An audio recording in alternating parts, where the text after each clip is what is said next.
Güzel əxlaqi və nəslinin muhafizət qılınışı, əxlaq və şərəf örnəki qılıb yaratılğan insanның asaslıq qimməti, Allahqa qulluq qilish və Rəbbinin əzimetini idrak qılıb, sirlərdən nesivəsini ilishdən ibarət.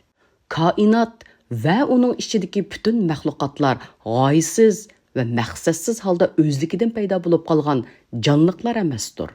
Bulardan insonmu sababsiz və təsadüfi halda bekardan bekar yeb içsin deb yaratilmagan.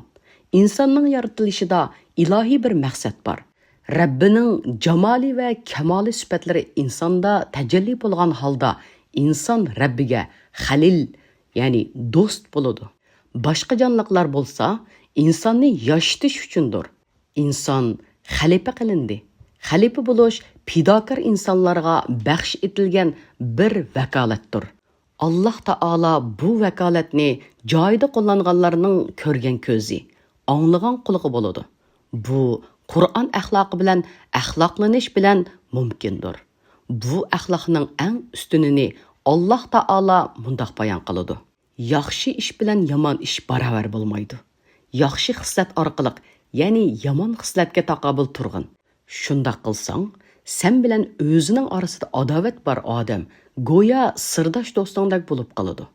Bu xislatga faqat sabrchon odamlarla erisha oladi. Bu xislatga faqat buyuk nasiba egasilar erisha oladi.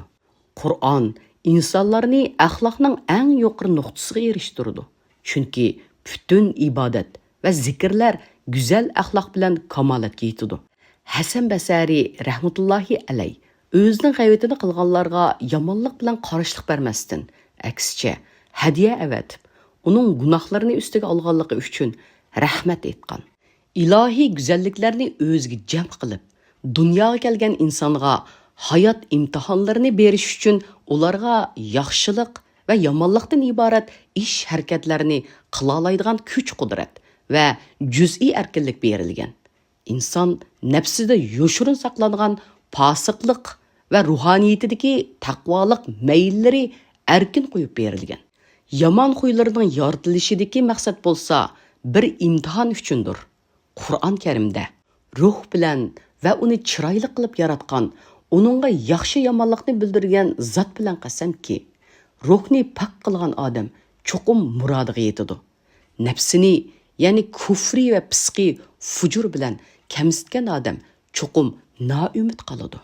Demakki, insonni inson qilgan narsa go'zal xuylari bilan zinnatlashdir. İnsonlikdan chiqargan narsa bo'lsa, yomon xuylarning yepishishidir. Alloh taolo yaratgan bu dunyoda uning ne'matlari ichida yashab, buyruq va cheklamalarga qarshi chiqish oqibati qo'rqinchli bir halokatdir. Iymon va axloq nizomiga kirmaganlar, zolimlar ilohiy intiqomga duchor bo'ladi. İnsoncha yashashning yakka yagona yo'li din va axloq bo'lib, insoniyatning eng mukammal axloq o'rniki bo'lsa, payg'ambar alayhisalomdir. Bu haqda Qur'on mundaq deydi: sizlarga Allohni, oxirat kunini umid qilgan va Allohni ko'p yod etganlarga Rasululloh albatta yaxshi ulgudir. Payg'ambar alayhisalom meni Rabbim tarbiya qildi va tarbiyamni nihoyat go'zal qildi deyish orqali o'zidagi go'zal axloqni isbodlab bergan. İnsonning siri payg'ambar axloqi bilan yeshiladi. Uningda qanchalik fani bo'lsa, ilohiy sirlarmi shu qadar ayon bo'ladi. Rabbimiz hammamizni Alloh rasulining axloqiy va saodat bayrog'i ostiga yig'sin. Amin. Naslning muhofazat qilinishi, nasl, sharaf, sharmi hayo, oila ilohiy bir ne'mat bo'lgan hayot haqiqatning tabiiy natijasidir. Odam alayhisalomdan tortib butun shariatning payg'ambarlari oila qonunining salomati uchun nikoh masalasiga intayin ko'ngil bo'lgan. Chunki naslning muhofazat qilinishi nikoh muassasasining mustahkamligi bilan mumkin bo'ladi. Oila uchun elib aytgandimi, tarbiya qilinmagan, nikohning sirtida qolgan nasllar turmushni qalaymiqonlashtiradi. Jamiyatning saodatini yiltizdan qurtib tashlaydi. Jamiyat amonligi uchun xiyim xatar elib keladi. Nikahning saodatini fohishlikning nijisligiga almashtirishning ortiq ahmoqlik va johillik yo'qdir.